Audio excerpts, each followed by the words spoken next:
লন্ডনের একটি সম্পত্তি থেকে প্রাপ্ত ভাড়া 1 বছরের বেশি সময় অপ্রদর্শিত রাখার অভিযোগে যুক্তরাজ্যের পার্লামেন্টের লেবার পার্টির সদস্য ও মন্ত্রী টিউলিপ সিদ্দিকের বিরুদ্ধে তদন্ত শুরু করেছে পার্লামেন্টের স্ট্যান্ডার্ডস কমিশন। তদন্তের বিষয়টি যুক্তরাজ্যের পার্লামেন্টারি স্ট্যান্ডার্ডস কমিশনারের ওয়েবসাইট ও ডেইলি মেইলে প্রকাশিত হয়েছে। ডেইলি মেইলের প্রতিবেদনে বলা হয়েছে, টিউলিপই নতুন পার্লামেন্টের প্রথম সদস্য যাকে স্ট্যান্ডার্ডস কমিশনারের তদন্তের মুখে পড়তে হচ্ছে। প্রতিবেদনে আরও উল্লেখ করা হয়েছে, একজন এমপি হিসেবে আর্থিক স্বার্থ সংশ্লিষ্ট বিষয় নিয়ে নিয়ম ভঙ্গ করেছিলেন টিউলিপ এবং বিষয়টি নিয়ে গত মাসের শুরুতে ক্ষমাও চেয়েছিলেন তিনি।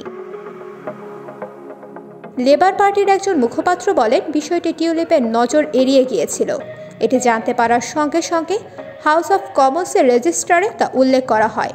তিনি আরও বলেন, পার্লামেন্টের স্ট্যান্ডার্ডস কমিশনারকে পূর্ণ সহযোগিতা করবেন টিউলিপ। উল্লেখ্য, গত জুলাই মাসে অনুষ্ঠিত ব্রিটিশ পার্লামেন্ট নির্বাচনে লেবার পার্টির প্রার্থী টিউলিপ উত্তর লন্ডনের হ্যাম্পস্টেড ও হাইগেট আসন থেকে নির্বাচিত হন। যুক্তরাজ্য সরকারের ওয়েবসাইটের তথ্য অনুযায়ী নতুন সরকারে টিউলিপ সিদ্দিকের পদ হল পার্লামেন্টারি সেক্রেটারি বা economic secretary to the treasury and city minister.